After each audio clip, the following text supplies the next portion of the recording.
So joining us today on what is a very familiar journey for us. So it's the journey from Torquay up to Poole.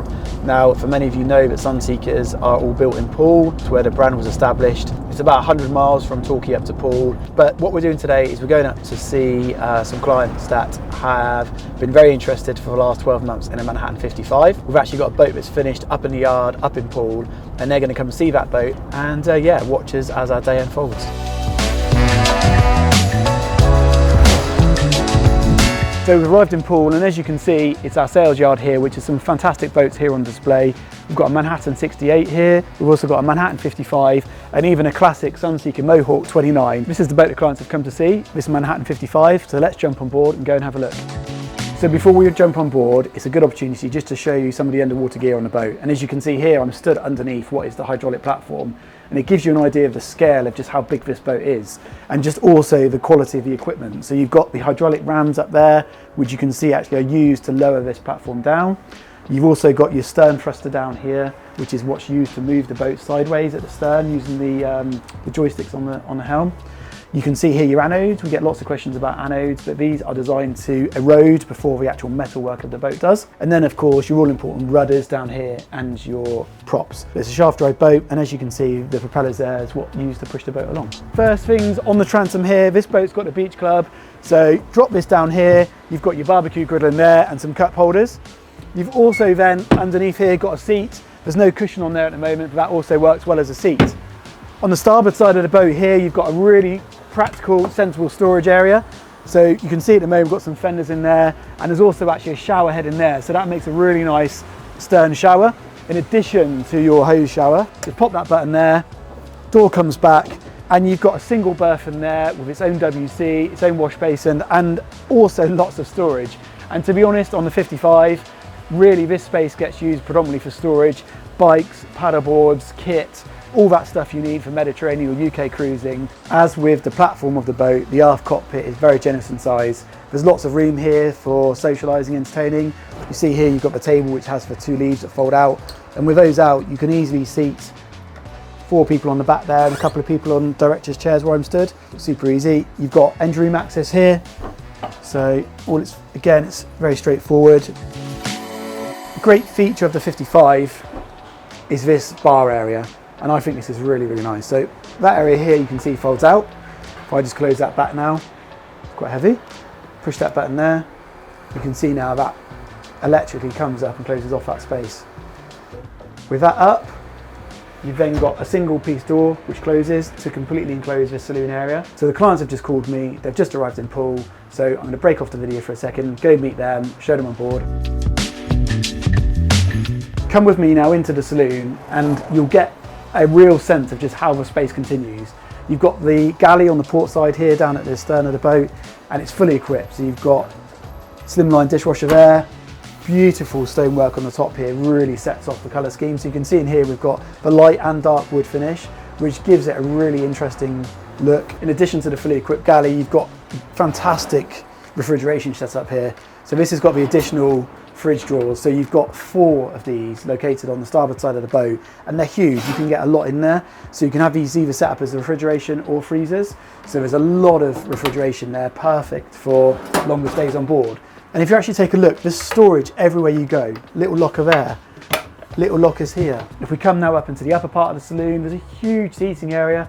You could probably sit 5 or 6 people easily on that sofa there. You may not realise, but this actually footstool here actually pulls out. So if you have got a bigger group of people on board, or you want to increase the dining capacity here, you can pull this stool out, turn it round, and actually then that makes fantastic seating area for drinks, dinner, whatever it might be, giving you that bit more seating.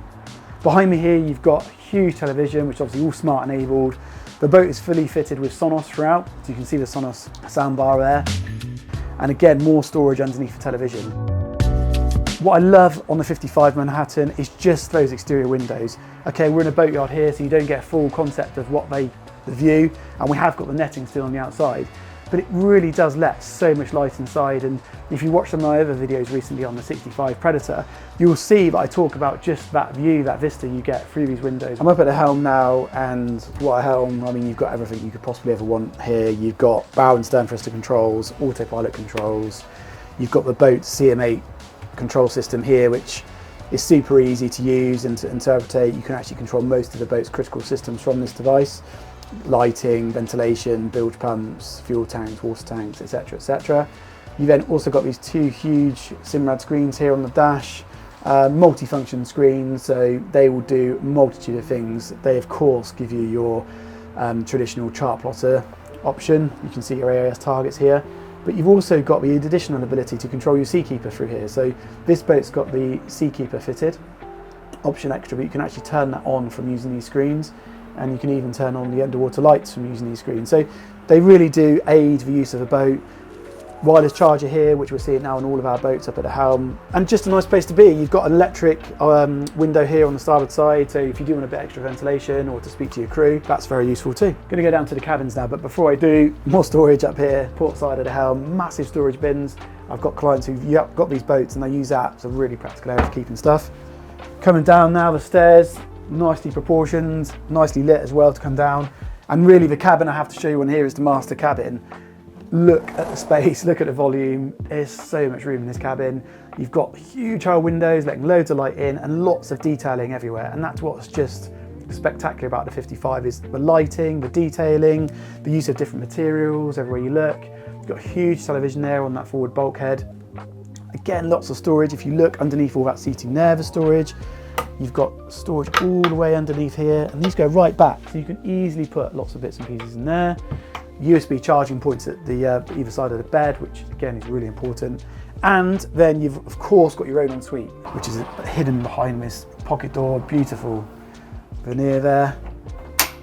Good size ensuite with a walk-in shower, the rain shower there on the ceiling. That lighting, detail of lighting continues. Coming slightly further forward here on the port side, you've got your day heads. Again, just like the master cabin ensuite, it's beautifully appointed with really nice touches, really nice attention to detail. The finish in the shower and the rain shower on the ceiling is just beautiful, stunning. Coming into the forward cabin here, getting lots of light, lots of headroom, lots of beam. That extra beam and hull is really carried forward in here to give you the sense of space. USB charging points by the Helm. You've got a jack and jill arrangement here with the day heads, so you've got an ensuite access there to your forward cabin. And then on the starboard side, you've got a proper twin cabin. Very comfortable for guests to sleep in here. Your head height carries all the way aft into the cabin, and you've still got your very own television system. Another area, of course, we have to talk about on the Manhattan 55 is the stunning flybridge. Again, ample seating for guests to have a lunch on board. On the port side then, you've got your wet bar, fully functioning there with refrigeration and an option for a griddle as well. And further forward, another seating group. And probably my favourite area of the boat is the sun pad just behind that windscreen. It's a really nice area to relax, chill out, be with the captain as he's cruising along. It's a really nice part of the boat and often a feature that doesn't get mentioned enough. The Helm up on the flybridge, as you can see, like the lower Helm, has all the equipment you could possibly need, twin screen setup. And as you can see from our walkthrough, it is a stunning piece of kit. So I hope you've enjoyed looking around this beautiful Sunseeker Manhattan 55. This boat's currently available, lying in Poole, and I would be delighted to show you on board. Please get in contact now and we can make that happen.